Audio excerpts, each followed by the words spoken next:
Well, hi everybody, Paul Neuberger coming at you here, president of the Star Group, but I wanted to chat with you today in my other role as chairman of the 2019 American Heart Association Milwaukee Heart Walk. And you've been seeing these videos over the past couple of months, lots of good stuff going on here. It's been kind of a range of topics that we've discussed. One, I've been introducing you systematically to the members of my executive committee. Two, I've been giving you updates on how we're doing with respect to the campaign. The all-time record goal, I know you know it, say it with me, $1.75 million. We are almost there. We've got about 4.5 months to get to that.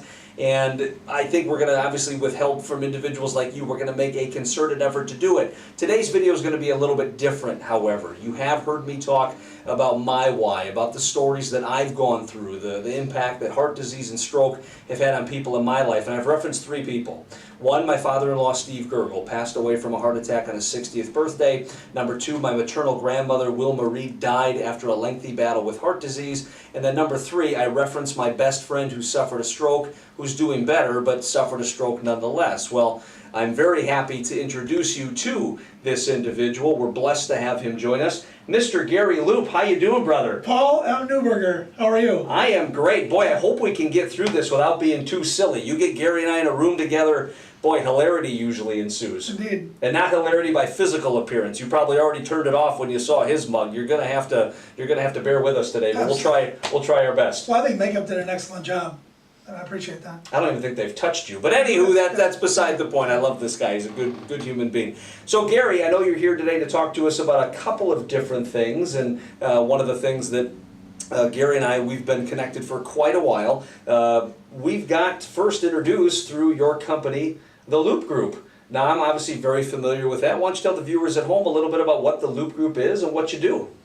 I started the Loop Group years ago because I spent about a 20-year career in corporate America doing customer service and really just going into operations and taking organizations that were in some trouble and getting them back on their feet again, working with processes and working across the board. So what I do now for 6 years is I just go into businesses, whether they're really struggling or just need a few touch-ups. That's what I do, is go in there and try to get them back on track. And I work with a number of businesses that we've done that. We've turned around their customer service, their budgets, their operations, everything, and so I love it. And then I had the opportunity to work with you for nearly 3 years. Hard to believe we get anything done at the way that he and I jaw jab and everything else. Yeah. But yeah, one of the best decisions I ever made as founder and CEO of the Cold Call Coach is hiring this knucklehead. I mean, he's helped from a strategy perspective, a marketing perspective, really getting a game plan in place, and that business really took off thanks to your leadership, so I'm forever indebted to you for that, if nothing else. Well, I'm working with a very talented resource, and I say that in all sincerity, just that it's been kind of easy just because you made it easy, but it's been awesome. It's been a tremendous working relationship. So. Feeling the love here today, folks. Exactly. This is outstanding. But speaking of love, as I said, I mean, I've got a big affinity for this guy. He's been a good friend of mine. He's been a blessing in my life.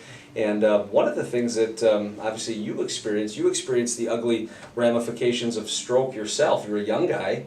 You're in fine physical condition. But it was a sad day for me when I got a text from him saying, Paul, I suffered a stroke.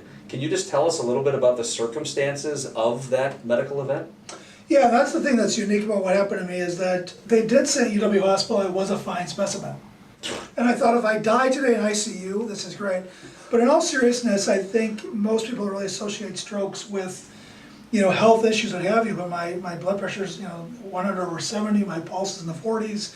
So when it happened, they couldn't figure out what it was. But what it was is a clot. And it was due to exertion. So most people, again, they go through something maybe health related. Mine, I'm just always lifting things I shouldn't lift. And then one day I was helping out with something, and I lifted some things I shouldn't, and really just blew open my carotid artery, which created a clot. And as a result, I was at my class reunion, and suddenly I can't talk.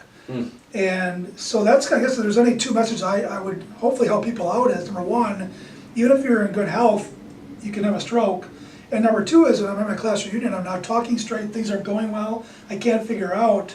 And I finally just, literally was going to go to my car and say a prayer, but I ran into a friend, and I said, I'm not talking straight. She said, your face is drooping. And I called another classmate who was a nurse, just to be confirmed, because I didn't want to go I did not want to go. And she said, you got to go. And I'll tell you, Paul, I did not want to go, but I knew I had to go. And that made all the difference. Because the way it turned out, I got to the hospital, my blood pressure's 240/180. It was what? 240/180. Wow. They want to call flight for life. I've got 80% blockage. I'm losing my left hand. My neck is burning. It's not good. And I know that if I would have not gone in earlier, likely dead or really been maimed. And the only thing that I've left over, as you know, is just this kind of a numb middle finger, and that's all really I have. But I'm convinced that I'd be dead or not. I wouldn't go in, and I know, particularly as men or even as women, we don't want to go in.